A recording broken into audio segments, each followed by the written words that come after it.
आर्यवा के सभी सदस्यों को नमस्कार। आज 16 जनवरी 2020। मैं पिछले एक दो दिन में हमारे जो प्रेजेंट आर्मी चीफ हैं जनरल MM नरवाने साहब का वीडियो और आसाम राइफल्स के ऊपर उनका भाषण सुना था। मुझे काफ़ी खुशी है क्योंकि उन्होंने COAS के जो एनुअल प्रेस कॉन्फ्रेंस में असम राइफल्स के बारे में कहा था कि RR के 33 बटालियन और असम राइफल्स के 46 बटालियन काउंटर इंसर्जेंसी और CT ऑपरेशन के लिए हैं। और कल आर्मी डे में उन्होंने कहा असम राइफल्स के यूनिटों को साइटेशन मिला था। कई ऑफिसर्स जवानों को साइटेशन देते हुए उन्होंने कहा था भाषण में कि नॉर्थ ईस्ट में इंसर्जेंसी कंटेन करने में इंडियन आर्मी और असम राइफल्स की काफ़ी भूमिका है, उनके काम का सराहना किया। तो मैं आर्मी चीफ को वैसे हम एसोसिएशन की तरफ से मिलने भी जा रहे हैं एक दो महीने में। RR जो राष्ट्रीय राइफल है वो आर्मी का एक हिस्सा है और असम राइफल्स जैसे सभी को पता है सबसे पुराना पारामिलिट्री फोर्स है। मैं जनरल नरवाने सर का धन्यवाद करता हूं क्योंकि उनको असम राइफल्स के बारे में, उनकी कार्रवाई करने का ऑपरेशन सभी टैक्टिक के बारे में उनको पता है क्योंकि उन्होंने असम राइफल्स IGR नॉर्थ में लगभग 2 साल काम कर चुके हैं। मैं बताना ये चाहता हूं कि असम राइफल्स का जो ड्यूअल कंट्रोल है उसके ऊपर जो कार्रवाई हो रही है वो उतना जल्दी से नहीं हो रहा है। इसके बारे में मैं छोटा सा एक स्पष्टीकरण देना चाहता हूँ। 4 सेंट्रल पे कमीशन में जो असम राइफल्स को इन्होंने सेंट्रल पुलिस ऑर्गेनाइजेशन में लाया था उसकी वजह क्या है? क्योंकि हर जो असम राइफल्स के डील करने के लिए जो MOD में या MHA में जो ऑफिशियल्स हैं, जो ब्यूरोक्रेट्स हैं, उनका ज्ञान असम राइफल्स के बारे में काफ़ी कम है।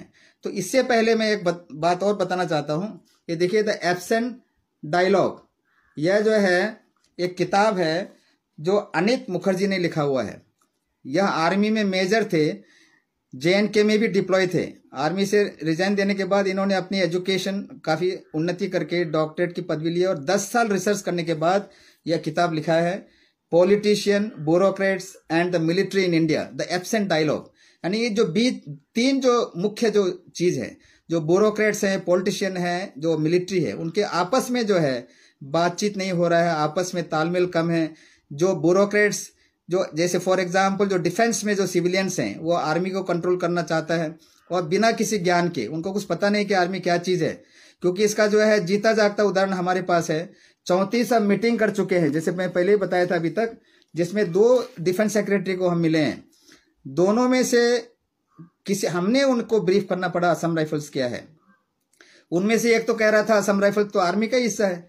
तो इतना देखिए, ऑपरेशनल कंट्रोल हमारे आर्मी में है, लेकिन जो ब्यूरोक्रेट्स है, ब्यूरोक्रेट्स वो पता नहीं है कि ये क्या चीज़ है और इन्हीं की वजह से डिले हो रहा है। क्योंकि इनकी वजह से डिले, दूसरा कारण ये है कि 4 सेंट्रल पे कमीशन का जो रिपोर्ट मैंने 4 और 5th पे कमीशन का रिपोर्ट डाउनलोड करके मैंने अध्ययन किया, उसमें मैंने पाया कि 4 सेंट्रल पे कमीशन में जो विजिट किए इन्होंने, जो कमीशन के मेंबर 67 जगह 67 इंस्टीट्यूशन को विजिट किया। असम राइफल्स का कोई कहीं नाम नहीं है, कहीं गए नहीं ये लोग असम राइफल्स में।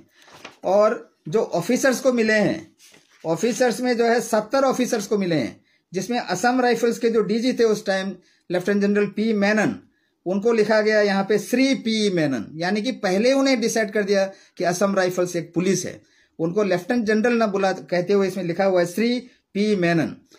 और उसके अलावा जो रिपोर्ट है इनका 10.251, उसमें लिखा हुआ है ministry of home affairs as reorganised during 1985। उस वक्त जो है डिपार्टमेंट ऑफ इंटरनल सिक्योरिटी वगैरह बना था। तो इसीलिए असम राइफल्स को भी उन्होंने बिना सोचे समझे कह दिया। रिपोर्ट 10.255 में there are 5 central police organisation CPOs under the ministry of home affairs, namely the border security force, ITBP, Assam rifles, CRPF, CISF। देखिए, असम राइफल्स को जो है उन्होंने पुलिस बना दिया और बिना कोई डिस्कशन किए हुए, कहीं इन्होंने मिला नहीं, किसी से डिस्कशन लिया नहीं। यही जो ब्यूरोक्रेट्स, जो पे कमीशन के जो होते हैं रिटायर्ड जज, उनके भी जो सेक्रेटरी जो है IAS अफसर है, हमें जो है CPO में डाल दिया। और कितना बड़ा गलत किया काम वो सबको पता है अभी तक क्या है। अभी जो है जो CAPF बना, CAPF बनने के बाद जो है असम राइफल्स को अलग किया क्योंकि ये सेंट्रल पारामिलिट्री फोर्स करके बता रहे हैं। उसी 11 जनवरी 1985 में आर्मी हेडक्वार्टर एक लेटर निकाल के कहता है कि Assam rifles and special frontier force are the only paramilitary force. अभी जो डीजी जो है हमें जबरदस्ती सीएपीएफ में जब डालने की कोशिश किया था, तो ministry of law and justice ने बोला कि असम राइफल्स को सीएपीएफ में नहीं डाल सकता है क्योंकि ये पारामिलिट्री फोर्स है। देखिए कितने कंट्राडिक्टरी स्टेटमेंट आ रहा है। तो फिफ्थ सेंट्रल पे कमीशन की तो बात बहुत ही चौंकाने वाली है। इतने कहते हुए फिफ्थ पे कमीशन में डीजीआर ने एक ऑफिशियल रिकमेंडेशन दिया था इनको, फोर्थ सेंट्रल पे कमीशन का रिपोर्ट को रिवर्स करके थर्ड सीपीसी का जो रिपोर्ट है जो हमें आर्मी की एनालॉजी में मिलता था उसे करने के लिए। लेकिन इन्होंने जो है कोई ध्यान नहीं दिया। जब रिपोर्ट जब निकला तो उन्होंने जब देखा कि वो रिपोर्ट निकल चुका है, उसमें तो इवन आसाम राइफल को सीआरपीएफ में मर्ज करने की बात किया था। फिर डीजीआर ने एक डिटेल में रिप्रेजेंटेशन दिया, जो मैंने पहले ही बताया था, representation of Assam rifles on the fifth central पे कमीशन रिपोर्ट। एक 9 पेज का बहुत ही एक्सटर्न एक रिप्रेजेंटेशन दिया था, जिसको साइन किया था major general NS Katoch sir ने, जो उस वक्त डीडीजी था। लेकिन इसको भी ध्यान नहीं दिया। ये जो लेटर दिया हुआ है 30 जनवरी 1997 का, और रेजोल्यूशन सरकार ने निकाला है फिफ्थ सीपीसी के ऊपर 30 सितंबर 1997 को। उसमें जो है एक और अचंभा करने वाली बात है, in respect of personal of central police organisation, resolution number 7 में लिखा है, in the rank from constable to सूबेदार major, minister of home affairs will carry out an exercise for rationalisation of ranks so as to achieve parity with Delhi police. कहाँ Delhi police है, उसके साथ CAPF का भी कंपैरिजन नहीं होता है। कहाँ बीएसएफ सीआरपीएफ, आसाम राइफल का तो छोड़ दीजिए, उनके साथ पैरिटी की बात कर रहा है। यही जो ब्यूरोक्रेट्स और बिल्कुल ही जो नॉलेज नहीं रखने वाले जो पे कमीशन के जो मेंबर, उन्होंने यहां तक कर दिया, हमें सीपीओ में डाल दिया और बोलता है कि दिल्ली पुलिस आप सभी को पता है एक्सक्लूसिवली पुलिस का काम करता है। और आपने देखा होगा उनका डिसिप्लिन, जब जजेस के वकील के साथ जब कुछ मतभेद हुआ था, झगड़ा वगड़ा हुआ, वो अपना पुलिस स्टेशन को खाली छोड़ के अपने परिवार में को लेकर दिल्ली इंडिया गेट में जाकर जो धरना में बैठ गया। क्या सरकार ये चाहता है, ये ब्यूरोक्रेट ये चाहता है कि असम राइफल्स के जो सर्विस जवान है, जो बॉर्डर में कर रहे हैं, जो सीआई ऑपरेशन कर रहे हैं, जो सीटी ऑपरेशन कर रहे हैं, वो अपना हथियार और यूनिट को छोड़ के क्या दिल्ली में आए अनशन करने के लिए? क्या कंपैरिजन है ये? बिल्कुल ही नालायक डिसीजन जो पे कमीशन और उसको सपोर्ट करने वाले ये जो ब्यूरोक्रेट्स। और तो छोड़ दीजिए, हमारे एसोसिएशन जो है एक रजिस्टर्ड एसोसिएशन है जो आसाम राइफल्स को करेक्टली रिप्रेजेंट करता है। यहाँ के जो mentor lieutenant general Sushil Kumar sir जो फर्स्ट डीजीआर थे, pattern in chief major general VS कार्निंग जो 11 आसाम राइफल के कमांडेंट हैं, उनको प्रैक्टिकल ज्ञान है। तो इतने हम मीटिंग करने के बाद उसका रिजल्ट क्या निकलता है, एमएचए रिकमेंड कर रहा है आसाम राइफल्स को आईटीबीपी में मर्ज करने के लिए। अब देखिए कोर्ट में 10वां ऑर्डर पास किया अभी 13 तारीख, तीसरे बार। वो बोलते हैं हर बार जो इनको एक्सटेंशन चाहिए, और जब जज ने पूछा किस कारण डिले हो रहा है, फाइल कहाँ पे है, वो फाइल नहीं मिल रहा है वहां पे। अब कल को जाना है कोर्ट को बताना है फाइल लेके। वो बीएम जो बॉर्डर मैनेजमेंट है, बॉर्डर मैनेजमेंट को चाहिए जो इंडो म्यांमार बॉर्डर, जो हमारे डीजी खुद बोलते हैं कि Assam rifles is premier border guarding force under ministry of home affairs. उनसे मैं कहता हूं कि जो अभी जो आर्मी चीफ जो बोल रहे हैं, जो सीए और सीटी ऑपरेशन जो कर रहे हैं, उनको जरा ध्यान से देखें।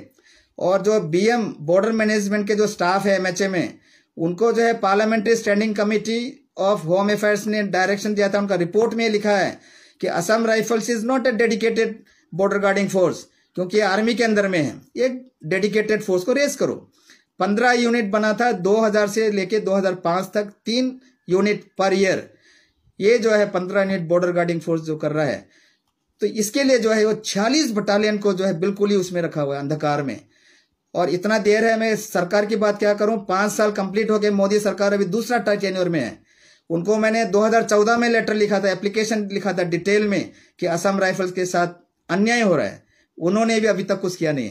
मैं अमित शाह जी से रिक्वेस्ट करता हूं जो होम मिनिस्टर है, इसके ऊपर ध्यान दें और जल्दी से जो है एक एक्शन करके असम राइफल्स को एमओडी में भेज दीजिए। जब आर्मी चीफ कह रहे हैं कि असम राइफल्स उनको चाहिए सीआईसीटी ऑपरेशन के लिए जो कर रहे हैं अभी, तो एडमिनिस्ट्रेशन भी वहां जाना चाहिए, ताकि स्मूथ एडमिनिस्ट्रेशन होने के बजाय अलावा जो सर्विंग पर्सन, रिटायर्ड पर्सन के मोरल भी अप हो, उनको जो अपना लेजिटिमेट जो इंटाइटल है, जो मिलना चाहिए वेलफेयर मेजर्स में, वो उनको मिले और बिल्कुल ठीक से चले। क्योंकि ये जो है इंटरनल प्रॉब्लम है, इसके लिए हमें यूएनओ से जनरल सेक्रेटरी की सैंक्शन की जरूरत नहीं है, कई देश इसमें इन्वॉल्व नहीं है। एक डोमेस्टिक इशू है जो कि इलीगल है, अनकॉन्स्टिट्यूशनल है, वो हम कोर्ट को बताएंगे। इस पर एक एक्शन लेके जल्दी से जल्दी जो है उसको एओबी रूल अमेंड करके इनको एमओडी में रखना चाहिए, इंडियन आर्मी में रखना चाहिए। क्योंकि दो फोर्स एक ही काम कर रहा है, राष्ट्रीय rifle, counter insurgency. Assam rifles भी वही है। आसाम राइफल्स पुराना है लेकिन अभी तक जो है जंजीर में फंसा हुआ है, जकड़ा हुआ है, जैसे मैंने आपको बताया। और जो इस किताब में जो लिखा हुआ है, देखिए, ये जो डिसीजन जो है बिल्कुल इनकम्पेटेंट ब्यूरोक्रेट होने के कारण, पॉलिटिशियन होने का, हमारे 62 का जो वार है, चाइनीज एग्रेशन, वो भी इंडिया हारने का मेन कारण यही है। ये जो अनित मुखर्जी है, 10 साल का जो रिसर्च करने के बाद ये किताब लिखा हुआ है। तो मैं तो ये भी सजेस्ट करूंगा सरकार को कि आईएएस के साथ इंडियन मिलिट्री सर्विस भी होना चाहिए। इंडियन एडमिनिस्ट्रेटिव सर्विस को नहीं देना है डिफेंस, इंडियन मिलिट्री सर्विस।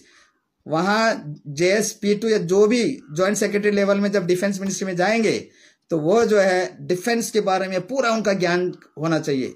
ये जो वीपन प्रोक्योरमेंट हो गया या तो जो भी इशू है उसके बारे में अच्छा ज्ञान उसको उनको मिलेगा, ना कि अभी जो बिठा रखा है नमूने की तरह। अभी मुझे खुशी इस बात का है कि मोदी सरकार ने एटलीस्ट CDS का अपॉइंटमेंट देके department of military affairs MOD में रखा है। उनसे मैं रिक्वेस्ट करूंगा, CDS हमारे जनरल बिपिन रावत सर से, उनसे हम मिले हैं 3 बार।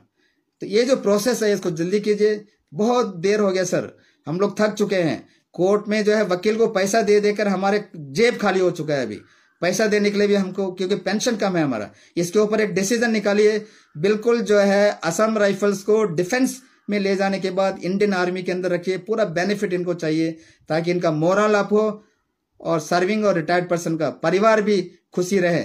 और यह मैं विश्वास करता हूं इस आशा से कि 2020 जो भी शुरू हुआ है, इसी जो है जल्दी से जल्दी इसी साल के अंदर जो है पूरा प्रोसेस तैयार होना चाहिए sir. Thank you very much, good bye.